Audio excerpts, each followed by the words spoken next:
Chris, what is our third main topic today? This one comes from Andrew Cook. Kia ora, John. I know you're kind of excited for the Rings of Power. Kind of excited. Show to start on Amazon Prime. An understatement, I know. From a very quick Google search, it doesn't look like it's going to get a cinematic release, except maybe in New Zealand. Whilst browsing the website of my preferred theater here, I came across a poster with the date of August 31st in the coming soon section. I haven't seen any announcement for it in media here in New Zealand. Yeah, all right. Thanks a lot for sending that in. And yeah, let's not bury the lead. The first 2 episodes of The Rings of Power are going to be played cinematically. For us in the U.S., it may be in other theater chains as well, but I know for us in the U.S., it's going to be playing at Cinemark on August 31st, which I think is like 24 48 hours before it drops on Amazon Prime.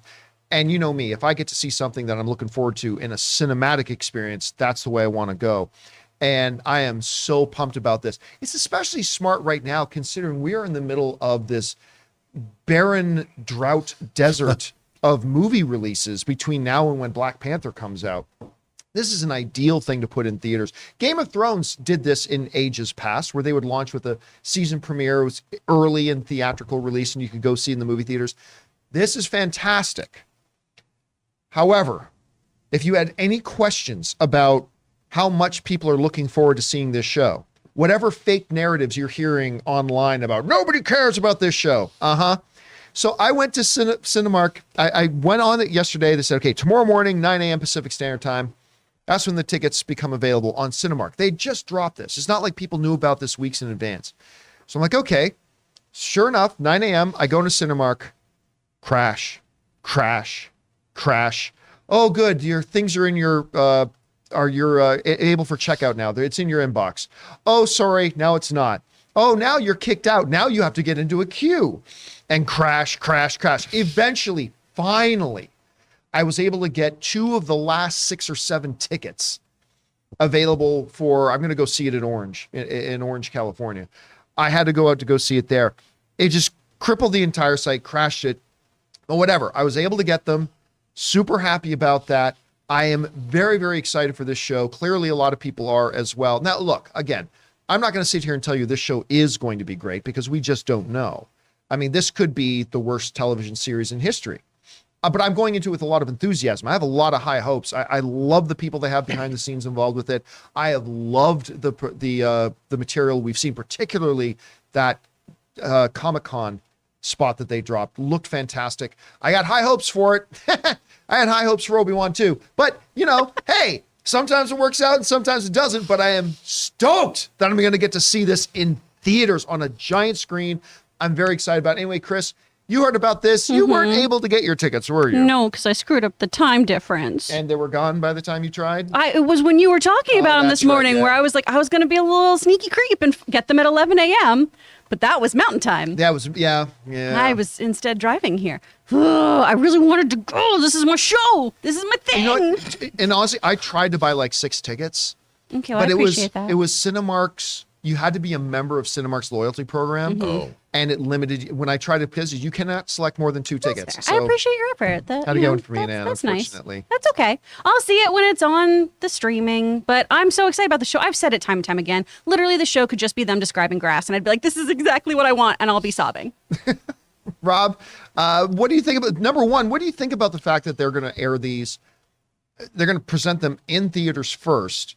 And what do you think about the fact that, it did cause a lot of problems? I know, what's your takeaway from all this? Well, I mean, on one hand, I would say that's really cool. I think it's a vote of confidence from Amazon Studios to put this out in the theaters.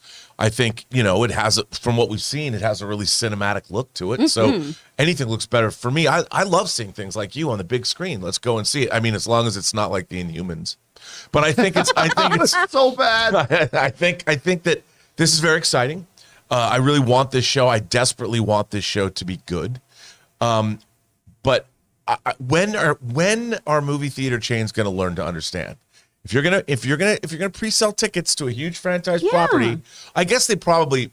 I know this is a new thing for them. They're like, it's a TV show. How many people are going to buy tickets? So many. But it's like one of the biggest franchises ever in the history of humanity.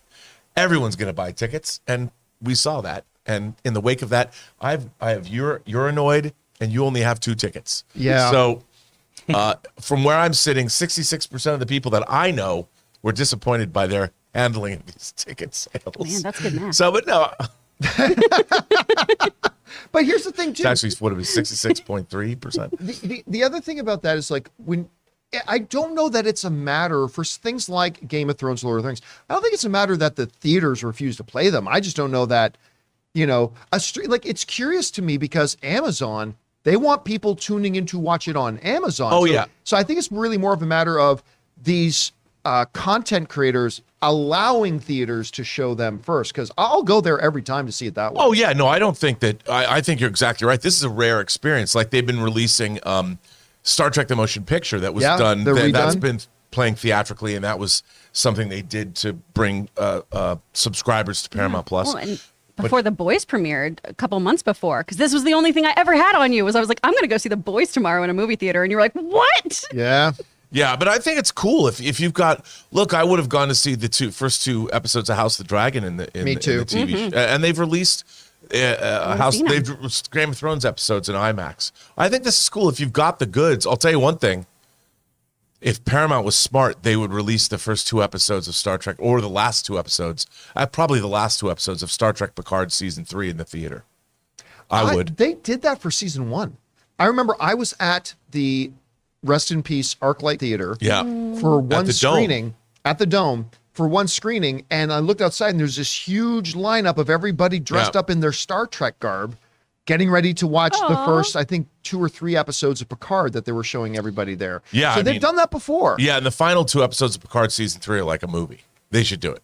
It would work. You know who should be really doing this? Regal Theaters. They should be trying to get all these different companies to get them that exclusive right. Yeah, I wouldn't doubt it if they theaters. tried. I wouldn't doubt it if they tried. Anyway, guys, question is for you. Are you going to try? I mean, I don't know if there are even any tickets available left in here. Granted, we're in the Southern California area where a lot of people love going to the theater, so maybe there are still tickets where you live.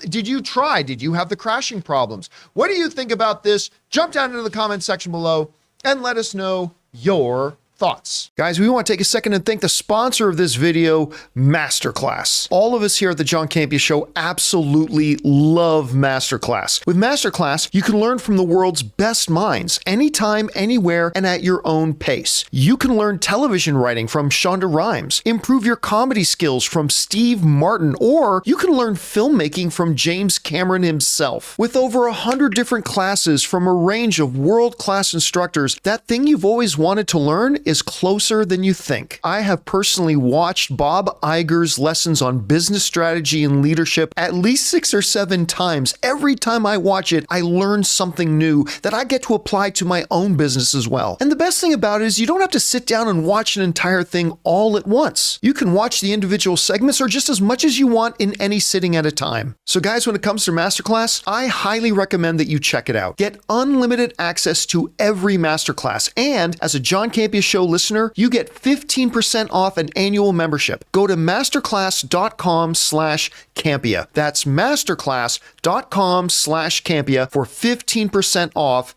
MasterClass.